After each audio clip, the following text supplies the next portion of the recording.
Finally चेंगशी और Shaosheng दोनों लिंग रेजिडेंस में पहुँचते हैं। दोनों एक दूसरे की शक्ल देखते हैं। वो लोग अंदर पहुँचते हैं। यूफई कहता है आप यहाँ वेट करें। वो वहाँ से चला जाता है। शाओशेंग कहती है वो हमें यहाँ अकेले क्यों छोड़ के गए हैं। चेंगशी कहता है हर कोई यहाँ डरावना लग रहा है, इन्होंने हमें सूप भी ऑफर नहीं किया। शाओशेंग कहती है लिंग हुई शुरू से ही अलग इंसान है, बट मैंने ये एक्सपेक्ट नहीं किया था कि उनका रेजिडेंस इतना अलग और डिप्रेसिंग होगा। ये जगह तो रहने लायक है ही नहीं, ये तो मिलिट्री कैंप जैसा लग रहा है। यहाँ कोई फीमेल सर्वेंट दिखाई नहीं दे रही है।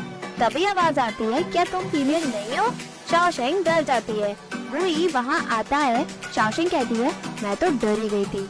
चेंगशी कहता है जनरल लिंग आप इंजर्ड हो, इसलिए आपको हमारा वेलकम करने की कोई जरूरत नहीं थी। आप बैठिए और रेस्ट कीजिए। वही कहता है मैं आराम करते करते बोर हो गया हूँ, इसलिए मैं फ्रेश एयर लेने बाहर आ गया। वैसे जनरल चेंग आप यहाँ क्यों आए हैं। चेंगशी कहता है आपने मेरी बेटी की जिंदगी बचाई है, इसलिए मैं आपसे मिलकर आपको थैंक्स बोलने आया हूँ। वही कहता है आप दोनों बैठ क्यों नहीं रहे हैं। शाओशेंग चेंगशी के कान में कहती है मुझे बैठना नहीं है, हम यहाँ से चले क्या। चेंगशी कहता है मैं तो बस आपको यहाँ थैंक यू बोलने आया था, अगर आप नहीं बचाते तो शाओशेंग क्लिफ से गिर जाती। वो शाओशेंग को जनरल लिंग से थैंक्स बोलने को कहता है। शाओशेंग वही को थैंक्स बोलती है और कहती है आप अपना ख्याल रखें। वही कहता है अगर मुझे अपना ख्याल रखना ही होता तो मैं आपको बचाता नहीं। शाओशेंग चेंगशी से इशारे में कहती है जनरल लिंग बातों के बुरे क्यों है, आप ही यहाँ आने के लिए बता देते। चले फादर हमें यहाँ से जल्दी चलना चाहिए।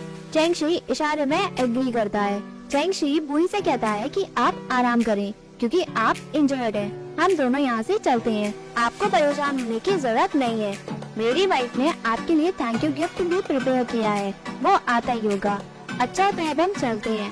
वो दोनों वहाँ से भागते हुए जाते हैं। बुई शांत रहता है और मुस्कुराता है। बाहर चेंगशी शाओशेंग से कहता है क्या मैं ज्यादा सोच रहा हूँ, मुझे लग रहा था कि लिंग हुई मुझसे खुश है ही नहीं। जो भी उसने कहा मुझे बर्दाश्त नहीं हो रहा था, मुझे लग रहा था कि वो मुझे कच्चा ही चबा जाएगा। शाओशेंग कहती है ये आपको लग नहीं रहा था, वो तो आपको देख के ही मुंह बना रहा था। उसके हार्श वर्ड्स भी थे। फादर आप उसकी नजरों में कब से बुरे बन गए। चेंगशी कहता है स्कॉलर एक दूसरे से एग्री नहीं होते, मैंने ऐसा सोचा नहीं था कि मिलिट्री ऑफिसर्स भी ऐसे होंगे। मुझे लग रहा है मैंने आउटस्टैंडिंग किया जिससे वो मुझसे जेलस हो गया। शाओशेंग मुस्कुराते हुए कहती है फादर हमें यहाँ से जल्दी चलना चाहिए, मुझे अभी वहाँ बहुत डर लगा। तभी पीछे से आवाज आती है जनरल चेंग और मिस चेंग आप जरा रुके। दोनों रुक जाते हैं और मुड़ते हैं। क्विकी बताता है मास्टर ने आपका हाफ पेंडेंट ढूंढ लिया है, उन्हें लगता है कि आपने उसे एक्सीडेंटली गिरा दिया होगा। उन्हें बचा हुआ हाफ पेंडेंट नहीं मिला, उन्होंने पैर ढूंढा, तो वो चाहते हैं कि आप वापस जाएं और उसे वहाँ ढूंढें। शाओशेंग कहती है ठीक है मैं अंदर चली जाती हूँ। शाओशेंग अंदर जाती है।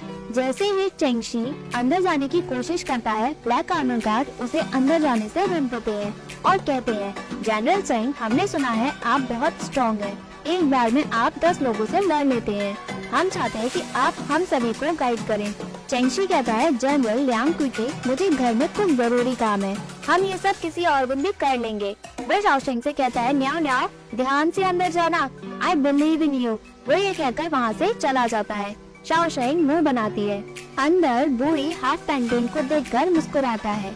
तभी शाओशेंग आती और कहती है तुम मुझे इस पेंडेंट की वजह से डरा रहे थे। जनरल लिंग आपका बिहेवियर एक जेंटलमैन जैसा बिल्कुल भी नहीं है। वही कहता है तुम मुझसे मिलने के लिए इतना डर रही थी कि तुम यहाँ अपने फादर के साथ आई ताकि तुम एक इंजर्ड पर्सन से मिल सको। मेरी पुरानी इंजरी तुम्हारी वजह से आई है, पर तुम मुझसे मिलने को तैयार भी नहीं थी। शाओशेंग पूछती है आपकी इंजरी में अभी भी पेन हो रहा है क्या। वही कहता है आपने तब पूछा जब मुझे दर्द हुआ, आपको चिंता नहीं है कि इसकी वजह से मैं आर्चरी और हॉर्स राइडिंग नहीं कर सकता। शाओशेंग कहती है इससे कोई फर्क नहीं पड़ता है। वही कहता है हुआ काउंटी में तुम्ही ने पूछा था कि दर्द हो रहा है क्या, अब आप बहुत अलग लग रही हो। यूफई आता है और कहता है क्राउन प्रिंस और प्रिंसेस यूजिंग आपसे मिलने आए हैं। वही कहता है प्रिंसेस यूजिंग मैं यहाँ क्यों आई है, मैं उसे नहीं जानता। यूफई कहता है मुझे लगा कि वो यहाँ हमेशा आती है, कैपिटल में सभी जानते हैं कि वो आपको कितना एडमायर करती है। वो ही शांत रहता है। यूफई शाओशेंग को देखकर बातों में पलट जाता है और कहता है कि वो यहाँ बिल्कुल भी नहीं आती है। यूफई चुपते हुए मुस्कुराता है। शाओशेंग कहते हैं जनरल लिंग आपके गेस्ट आए हैं, मैं आप चलती हूँ। तभी अनाउंसमेंट होती है कि हाइनेस और क्राउन प्रिंसेस अंदर आ रहे हैं। क्राउन प्रिंस अंदर आता है और कहता है जी शेंग। वो उसे ग्रीटिंग्स देता है। क्राउन प्रिंस फॉर्मेलिटी को मना करता है और कहता है मुझे युआन शेन ने बताया कि तुम बहुत सीरियसली इंजर्ड हुए हो, इसलिए मैं तुमसे यहाँ मिलने आ गया। युआन शेन कहता है शाओशेंग जल्दबाजी में घर से गई थी, इसलिए मुझे लगा कि आप बहुत सीरियसली इंजर्ड हो। जनरल लिंग, आप मुझे गलत ना समझे। वही कहता है अगर मैं कहूँ तो आप यहाँ रुकेंगे। क्राउन प्रिंस कहता है युआन शेन को तुम्हारी चिंता थी, इसलिए हम सभी तुमसे यहाँ मिलने आ गए। स्पेशली यू चेंग को तुम्हारी चिंता थी, वो तो दिन और रात को भी सो नहीं पाई। क्राउन प्रिंस शाओशेंग को देखकर पूछता है तुम कौन? शाओशेंग अपना इंट्रोडक्शन देती है। वांग लिंग कहती है यही वो लड़की है जिसकी शादी लू याओ से टूटी थी।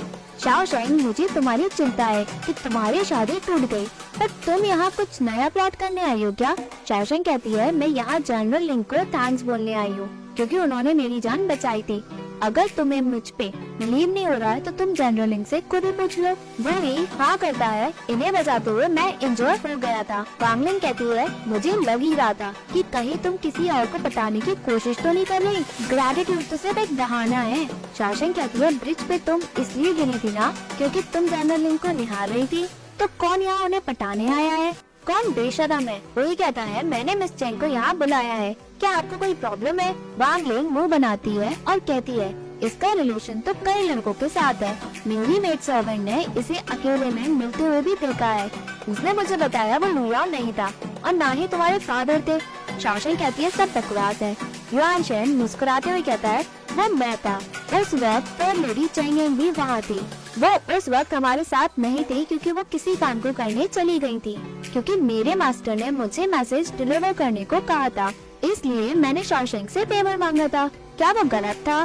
शाओशेंग कहती है किसी के दिमाग में अगर कचरा भरा हो तो कोई क्या कर सकता है।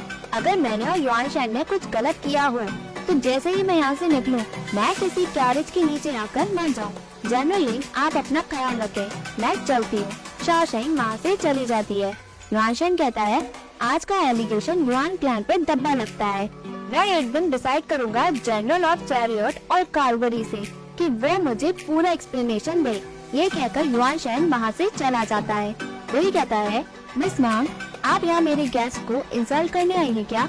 इन सब के बाद आप क्या मुझे अपना एनिमी बनाना चाहती हैं? क्राउन प्रिंस कहता है जी शेंग, ये तो एक मिसअंडरस्टैंडिंग है।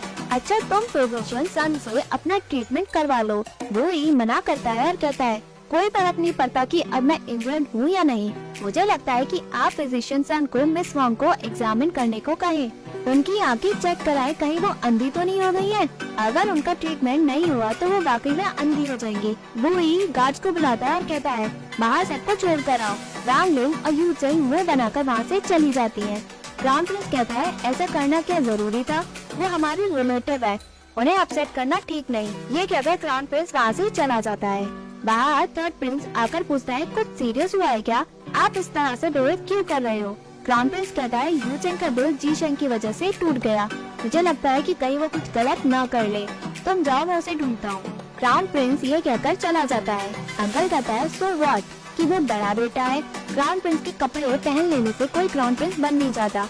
तभी एक पर्सन अंदर जाता है। अंकल उसे देखता है। थर्ड प्रिंस और अंकल अंदर जाते हैं, बट यू प्राई कहता है मास्टर अंदर आराम कर रहे हैं, मैं उन्हें इन्फॉर्म करके आता हूँ।